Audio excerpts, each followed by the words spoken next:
dan yang paling jarang diakses itu adalah info on corporate atau research. Lalu pembaca berita paling tertinggi adalah Indonesia dan tempat akses paling tertinggi adalah at work, dalam pekerjaan. Lanjut untuk definisi e-bisnis. Para pengguna TI, khususnya teknologi jaringan dan komunikasi, untuk meningkatkan cara organisasi melakukan seluruh proses bisnisnya atau proses internalnya, merupakan interaksi bisnis dengan eksternal organisasi dengan memanfaatkan teknologi TI. E-commerce merujuk pada pelaksanaan transaksi bisnis seperti pembelian dan penjualan secara elektronik. Di sini ada traditional business model versus e-business model. Nah, di sini traditional business model is sequential, lacking integration, paper-based, costly, and ineffective. It's time and river with many activities occurring securely. Lalu a business model on continuous and integrate, allowing multiple participants to join and collaborate. It is information driven, leading to better efficient and cost saving. Nah, di sini ada siklus penerapan TI dalam bisnis. Yang pertama itu teknologi dipakai hanya sekedar untuk proses otomatisasi dalam pengolahan informasi. Lalu yang kedua ada teknologi bergeser ke arah upaya membangun konfigurasi rantai bisnis yang terintegrasi. Yang ketiga ada peron teknologi sudah secara nyata mempengaruhi perubahan model bisnis perusahaan. Lalu di sini ada arsitektur aplikasi e-bisnis. Bisa kita lihat untuk arsitekturnya sangat kompleks. Lalu e-business application. Nah, di sini ada ERP atau Enterprise Resource Planning, sistem informasi pendukung e-business yang menyediakan berbagai macam kebutuhan perusahaan seperti supply chain, CRM, marketing, warehouse, shipping, dan payment, serta mampu melakukan otomatisasi proses bisnis CRM atau Customer Relationship Management. Di sini sistem kustomisasi real time yang memanajemenkan customer dan melakukan personalisasi produk dan service berdasarkan keinginan customer atau EAI. Enterprise Application Integration merupakan konsep integrasi berbagai proses bisnis dengan memperbolehkan mereka saling bertukar data yang diambil dari model proses bisnis yang dikembangkan oleh pemakai. Lalu ada SCM, Supply Chain Management, yaitu manajemen rantai supply secara otomatis terkomputerisasi. Lalu ada HCS atau Enterprise Collaboration System, support and enhance communication and collaboration among. Lalu ada Sales Order. Di sini ada urutan-urutan, yang pertama customer, lalu customer management, lalu keluarlah quotation. Dari quotation itu muncullah inventory check. Lalu setelah inventory check masuk ke gudang. Setelah masuk ke gudang, barang itu disiapkan oleh orang gudang untuk packaging and shipment. Lalu setelah packaging and shipment, lalu melakukan pembayaran untuk penjual. Di sini ada faktor keberhasilan e-bisnis. Yang pertama itu kemampuan untuk menjamin bahwa e-bisnis memenuhi 3 karakteristik kunci yang dibutuhkan dalam transaksi bisnis apapun. Yang pertama itu validity atau validitas. Kedua pihak dalam transaksi harus dapat menyatakan keaslian identitas keduanya untuk memastikan bahwa transaksi tersebut valid dan sah. Yang kedua adalah integrity atau integritas. Kedua pihak harus yakin bahwa informasi yang dipertukarkan akurat dan tidak dapat diubah selama proses transaksi.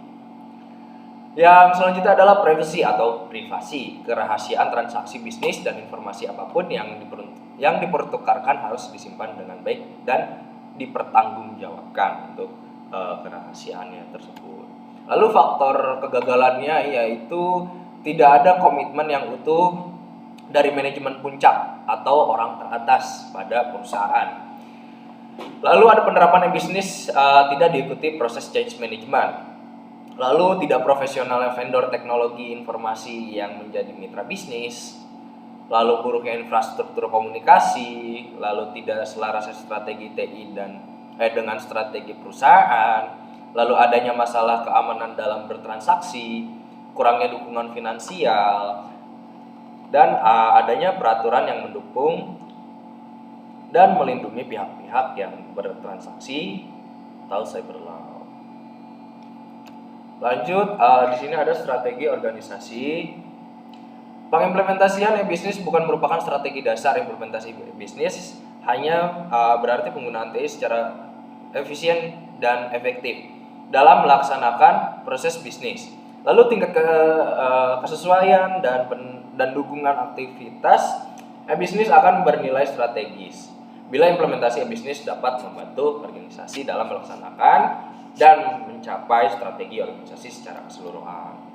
Di sini ada infrastruktur untuk e-bisnis seperti LAN atau Local Area Network, WAN, Wide Area Network, FAN, Value Added Network, Internet adalah jaringan internasional komputer yang saling berhubungan dengan akses yang sangat luas. Lalu intranet, jaringan internet atau yang bisa diakses oleh internal saja dan terkoneksinya terbatas, hanya keperluan internal perusahaan. Dan extranet, jaringan intranet yang menghubungkan dua perusahaan atau lebih dengan akses terbatas pada rekan bisnis yang bisa dipercaya, biasanya memanfaatkan EDI.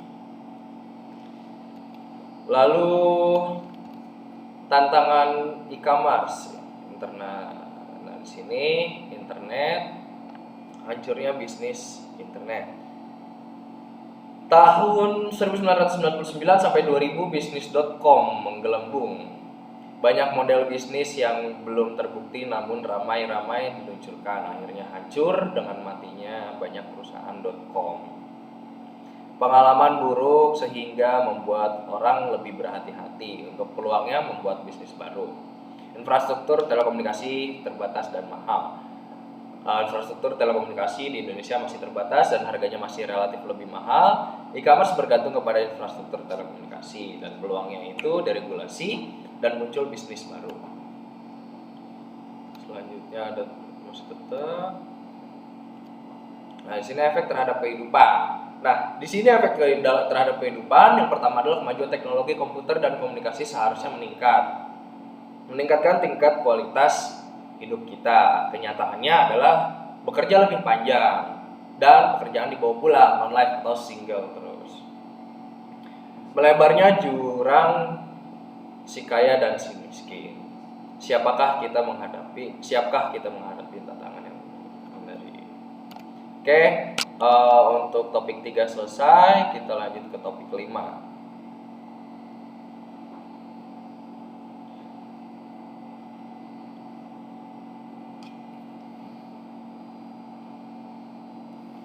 Di sini planning proses, penyusunan visi misi.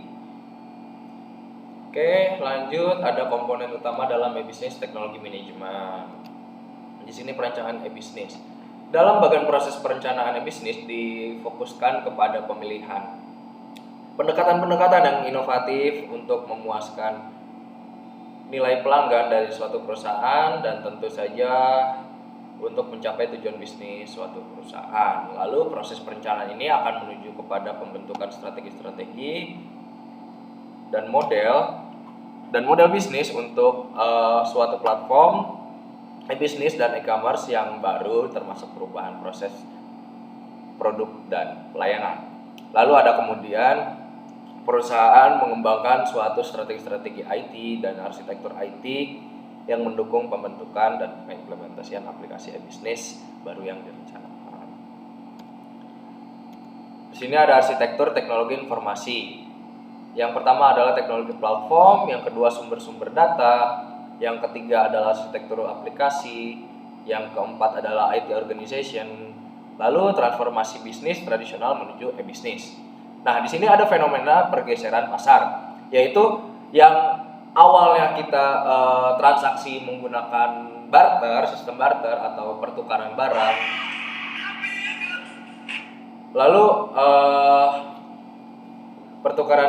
lalu kita bergeser kepada pertukaran dengan mata uang. Setelah mata uang kertas, kita mengenalnya dengan kartu kredit atau kartu debit. Di sini ada perubahan bisnis model. Lalu di sini ada multimedia sistem platform. Di sini ada perkembangan bisnis model infrastruktur. Di sini sudah ada alur-alurnya dari user sampai content provider. Di sini ada bisnis secara elektronik. Berbisnis secara elektronik tidak perlu membutuhkan banyak tempat secara fisik. Di sini ada perubahan-perubahan dalam perusahaan e-bisnis. Di sini ada e-product atau produk yang sering disebut e-product, yaitu produk yang berupa informasi, lalu produk entertainment, produk jasa, produk barang, dan produk keuangan. Mungkin segitu saja dari saya. Mohon maaf apabila ada kekurangan atau salah-salah kata. Akhir kata dari saya, wassalamualaikum warahmatullahi wabarakatuh.